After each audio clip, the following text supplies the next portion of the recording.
बिहार विधानसभा 2020 का चुनाव का आगाज हो चुका है। वैसे में हिलसा विधानसभा क्षेत्र के लिए आगामी 3 नवंबर को चुनाव होगा और उसके लिए नामांकन 9 तारीख से 16 अक्टूबर तक का है। चौथे दिन राजद के निवर्तमान विधायक शक्ति सिंह यादव ने अपना नामांकन पत्र हिलसा अनुमंडल में दाखिल किया। उस समय राजद के कार्यकर्ताओं की भीड़ उमड़ पड़ी। पत्रकारों से बातचीत में राजद के विधायक ने कहा कि कोविड-19 को देखते हुए सरकार ने सोशल डिस्टेंस का पालन जरूर करने के लिए कहा है, लेकिन चुनाव अगर सरकार करा रही है तो सोशल डिस्टेंस का पालन करना भी सरकार का दायित्व है। उन्होंने नामांकन पत्र दाखिल करने के पहले हिलसा के बाबा अभयनाथ धाम मंदिर एवं तेलिया दुर्गा स्थान में माथा टेका और अपने जीत की कामना मांगी।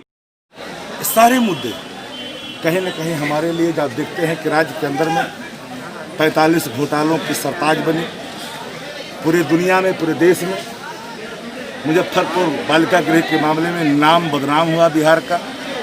कोरोना की तैयारी में सरकार असफल साबित हुई। बड़े पैमाने पर कोरोना में लूट हुआ। तो लोगों के मन में ये बात है कि जो हमारा गांव और गंवाई का लड़का, जो बाहर में काम करने वाले हमारे भाई हैं, जो हमारे मजदूर हैं, जो बाहर गए थे माइग्रेंट लेबर के रूप में, कोविड की भयावह स्थिति उत्पन्न होने के बाद जब घर आने की बारी आई तो बिहार के आदरणीय मुख्यमंत्री जी ने कहा कि मैं बिहार में घुसने नहीं दूंगा। और आने के बाद जो राज्य सरकार के गृह मंत्रालय ने जो पत्र जारी किया उसमें इनकी मनोदशा पर सवाल खड़ा किया। साथ ही साथ कहा कि इनके आने के बाद लाइन ऑर्डर का प्रॉब्लम होगा, ये बहसी हो जाएंगे। तो अपने बिहारियों भाइयों का अपमान हुआ। निचले स्तर पर कोई एक व्यक्ति बता दे कि प्रखंड मुख्यालय से लेकर करके कहीं तक जो जाता है अपने कामों के लिए, बिन पैसे का कोई काम नहीं होता। लोकतंत्र कहीं न कहीं आज बुलगौनी हो चुकी है। तो डेमोक्रेसी को बचाने के लिए, लोकतंत्र को बचाने के लिए आपको कहीं न कहीं बिहार का युवा, जिस तरह से तेजस्वी जी ने नारा दिया model of code of conduct लगने के पहले कि हम आएंगे तो युवाओं को संभालेंगे, सजाएंगे, जो हालात है उससे हम निपटेंगे, इच्छा शक्ति को हम डेवलप करेंगे।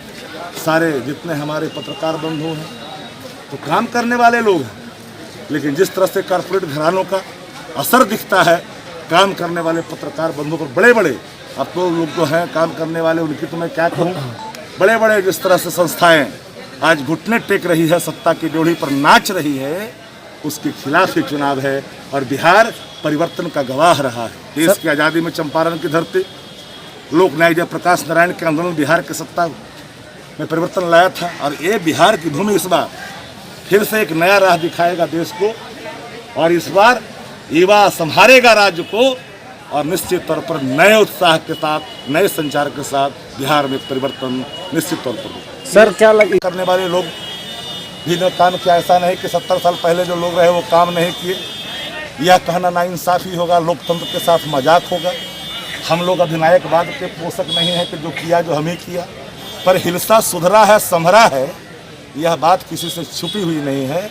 आज भी लोग बियामा बिरसों के इलाके में जाते हैं तो लोग गदगद हो जाते हैं। हिलसा चिकसौरा बास बिघा से गुजरते हैं तो लोग गदगद हो जाते हैं। बाईपास जब खुलने वाली है, खुल रही है, थोड़ी सी हल्की सी अड़चन के चलते हम उसको जोड़ नहीं पाए, उसकी मुड़ी कटी हुई है टमता के साइड में, वहाँ पर वह भी हम एक परिवर्तन है।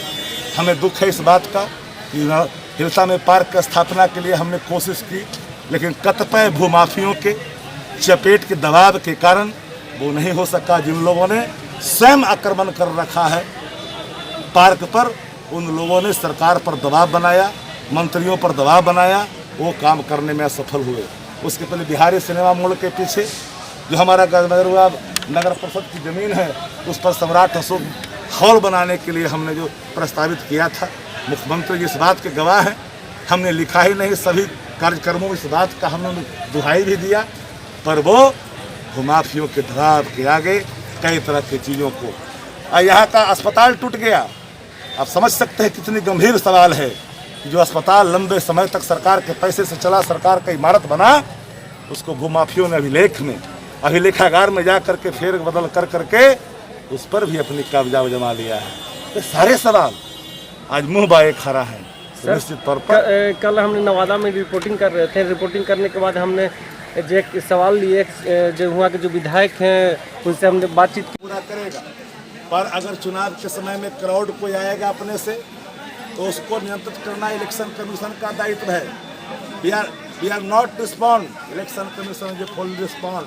आप चूंकि चुनाव करवा रहे हो कोविड में, तो ऐसे परिस्थितियों में क्राउड को कौन रोकेगा? क्राउड को रोकना आपका दायित्व है। हम तो कहा कि कोई नहीं आइए, लेकिन जनता आ रही है तो आपको देखना पड़ेगा। तो कैंडिडेट आर नॉट रिस्पॉन्ड, आप रेगुलेटरी बहाल करिए, सुनिश्चित करिए।